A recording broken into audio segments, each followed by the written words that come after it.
Hello students, Surendra Mohan Gupta. आज का जो हमारा टॉपिक है सॉल्यूशन का वो है चैप्टर 4 से एक्सरसाइज 4.1 के कुछ क्वेश्चंस। और आपको मालूम है कि जैसे जो भी टॉपिक्स इस एक्सरसाइज के अंदर यूज्ड होंगे वो सारे के सारे बहुत ही बढ़िया तरीके से प्ले लिस्ट में समझाए हुए हैं। हम ज़्यादा फोकस इस सीरीज में किस चीज़ पर कर रहे हैं? क्वेश्चंस को सॉल्व करने। टॉपिक एज्यूम किया जा रहा है कि आपको आ रहा है, और अगर नहीं आ रहा है तो भी कोई परेशानी वाली बात नहीं है। आपको प्ले लिस्ट में जाना है, डिटर्मिनेंट चैप्टर लिखना है। प्ले लिस्ट कौन सी? 12th maths topics only topics वाले उस सेक्शन में जाना। ठीक है जी। डिस्क्रिप्शन बॉक्स में भी आपको इसको डाल दिया जाएगा ताकि आपको ज़्यादा ढूंढना ना पड़े, इसका लिंक डाल देंगे। ठीक है जी। तो एक्सरसाइज 4.1 जो है, ये पहला क्वेश्चन, इसको इवेल्युएट करना है। ऑर्डर 2 इंटू 2 है, तो ऊपर से नीचे माइनस नीचे से ऊपर। तो जब इसकी वैल्यू निकाली जाएगी ऊपर से नीचे मतलब 2 इंटू -1, माइनस नीचे से ऊपर। ये माइनस अपनी तरफ से आपको मालूम है लगाया जाता है, -2, 5 और 20 प्लस 20, तो ये आ गया 18। ठीक है। Second question, first part, question number 2 first part. इसकी वैल्यू है cos theta minus sine theta and cos theta. तो जब इसको सॉल्व करेंगे तो ऊपर से नीचे माइनस नीचे से ऊपर, वही सेम तरीका लगाए हैं। तो cos square plus sine square यानी कि 1 आ जाएगी इसकी वैल्यू 1 आ गई। ठीक है जी। ऊपर से नीचे माइनस नीचे से ऊपर करके।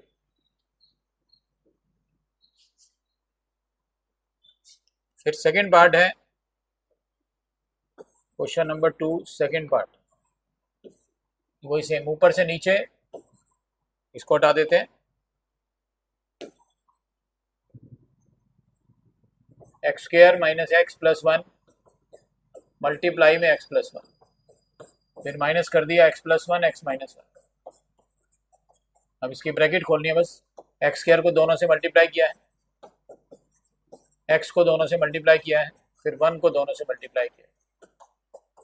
और इसमें फार्मूला लग गया ए प्लस बी, मतलब ब्रैकेट भी आप खोल सकते हैं, और ब्रैकेट नहीं भी खोलना चाहते, आपके मन में नहीं है, तो आप ए प्लस बी ए माइनस बी वाला फार्मूला भी इसके अंदर लगा सकते हैं। ए प्लस बी ए माइनस बी यानी ए स्क्वायर माइनस बी स्क्वायर। तो ये एक्स क्यूब, ये फिलहाल तो कैंसिल हो रहा है। तो ये आंसर आ गया x cube minus x square plus 2। ठीक है जी। इस तरह से क्वेश्चन आ गया है। Now question number 3।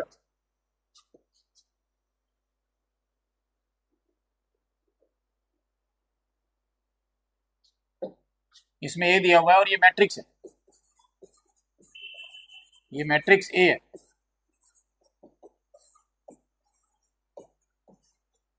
ठीक है जी। तो ये डिटर्मिनेंट नहीं है, डायरेक्ट इसकी वैल्यू निकल जाएगी। तो आपको बताया जाता है कि जब भी मैट्रिक्स की वैल्यू निकालनी हो तो हम उसको डिटर्मिनेंट ऑफ ए मान के उसकी वैल्यू निकालेंगे। मतलब हम इसको लिखेंगे डिटर्मिनेंट ऑफ ए, यानी कि हम इसको लिख सकते हैं ऐसे, मॉड टाइप, मॉड नहीं है पर डिटर्मिनेंट ऑफ ए, ऊपर से नीचे माइनस नीचे से ऊपर, ये -6 आ गया। ठीक है। अब एलएचएस देखिए क्या है। एलएचएस है 2a का डिटर्मिनेंट, 2a का डिटर्मिनेंट। तो पहले आपको निकालना होगा 2a। ठीक है। 2a का डिटर्मिनेंट निकालना है तो पहले 2a निकालना होगा। 2a का मतलब है 2 और a यानी कि मैट्रिक्स ए, 1 2 4 2। इसको मल्टीप्लाई किया तो ये हो जाएगा 2 8 4 4। फिर 2a का डिटर्मिनेंट 8 माइनस 32 यानी कि -24। ये हो गया 2a का डिटर्मिनेंट। और आरएचएस है 4 और डिटर्मिनेंट ऑफ ए, मतलब 4 को किससे मल्टीप्लाई करना है? डिटर्मिनेंट ऑफ ए जो निकाला हुआ मैंने -6, तो ये -24 आ गया। ये आ गया -24। ठीक है। तो L H S equal to R H S आ गई है। अब इनकी वैल्यू देखते हैं आगे। अगला क्वेश्चन देखिए, क्वेश्चन नंबर 4 में भी ये देखिए मैट्रिक्स को डिटर्मिनेंट की तरह से सॉल्व करने को बोला गया है। ए दिया हुआ ना, तो आपने को पहले क्या निकालना है? 3a। क्या निकालना है? 3a, मतलब a को 3 से मल्टीप्लाई कर देंगे, 3a, ये 3 लिखा और a लिख दिया, तो ये आ गया हमारे पास 3 0 0 0 3 0 3 6 और 12। फिर इसका डिटर्मिनेंट निकाल लो। डिटर्मिनेंट, समझ रहे बात को? डिटर्मिनेंट यानी कि उस मैट्रिक्स को डिटर्मिनेंट मानकर उसकी वैल्यू निकालने को बोलते हैं डिटर्मिनेंट ऑफ ए, यानी कि एक्सपेंडिंग कर लो, जैसे एक्सपेंडिंग C1 कर लिया इसमें, C1, क्योंकि C1 में 2 जीरो है। अब जब हमने एक्सपेंड करना होता है तो आपको मालूम है तीनों एलिमेंट से एक्सपेंड करना होता है, इसमें 2 तो जीरो है, तो मज़ा ही आ जाएगा कि 3 से सॉल्व किया और आंसर आ जाएगा ऊपर से नीचे, ये कैंसिल हो गया, तो 36 आ गया, 36 मतलब 108 आ गया। ठीक है, बाकियों से खोलने की जरूरत नहीं है क्योंकि बाकी तो जीरो है, बाकी तो जीरो है, तो उनसे खोलने की जरूरत ही नहीं पड़ेगी वैसे। अब RHS क्या है? RHS में पहले डिटर्मिनेंट ऑफ ए निकाल लो, डिटर्मिनेंट ऑफ ए पहले 1 से सॉल्व किया, वही एक्सपेंडिंग C1 कर रहा हूँ इसमें भी, तो ये 4 आ गया, और क्या है 27 इंटू डिटर्मिनेंट ऑफ ए, तो ये भी 108 आ रहा है, तो ये भी सेम ही आ गया है ना, दोनों सेम आ गए 108 108।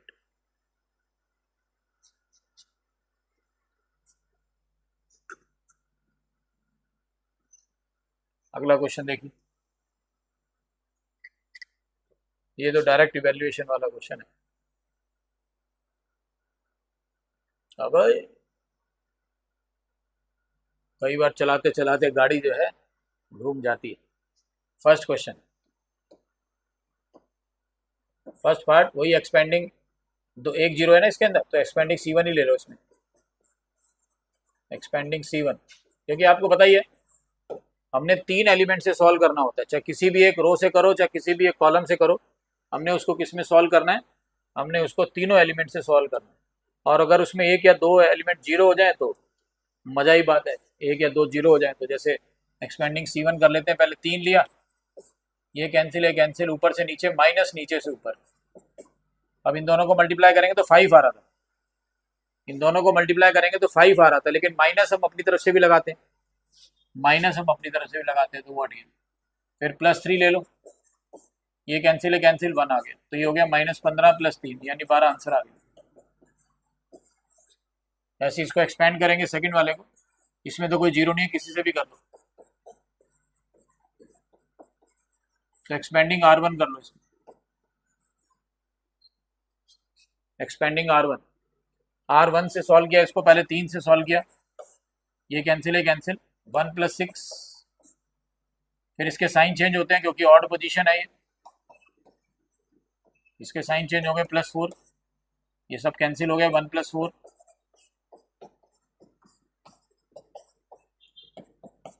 एक साथ 7 की 21,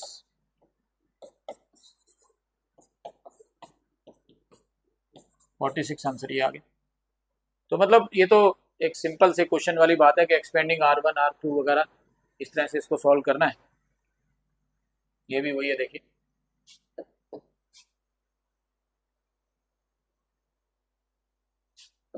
थर्ड पार्ट में भी ऐसी है, सेम फोर्थ पार्ट में भी, ठीक है, कोई ज़्यादा उसमें लंबी चौड़ी कहानी नहीं है, तो आप आराम से कर भी सकते हैं, मतलब बुरा भी लग रहा है, आपको भी बुरा लगेगा सर क्या करवा रहे। 7 देखिए, 7th क्वेश्चन में ये दोनों आपस में इक्वल है, 2 4 5 1 आपस में इक्वल है 2x 4 6 और x के। अब अगर ये मैट्रिक्स होते तो हम डायरेक्ट लिख देते, अगर ये मैट्रिक्स होते तो हम डायरेक्ट लिख देते कि कॉरस्पॉन्डिंग एलिमेंट्स आपस में इक्वल होंगे, लेकिन ये मैट्रिक्स तो है नहीं, ये मैट्रिक्स तो है नहीं, तो इसका मतलब इसमें क्या होगा, कॉरस्पॉन्डिंग एलिमेंट्स वाली बात नहीं होगी, इसमें वैल्यू निकालनी होगी, ऊपर से नीचे माइनस नीचे से ऊपर, ऐसे 2x² -60 24 आएगा, इसको इधर ले आइए, ये -18 उधर से +24, तो 2x² = 6, x² = 3, x की वैल्यू ±√3, ये आ गया। तो ये भी वही है, मतलब बहुत आसान सी एक्सरसाइज है, एक टॉपिक करने पे सारे सिमिलर क्वेश्चन दिए हुए, बहुत अच्छी प्रैक्टिस इन्होंने दे रखी है। चलिए कोई नहीं, समझ गए बात को।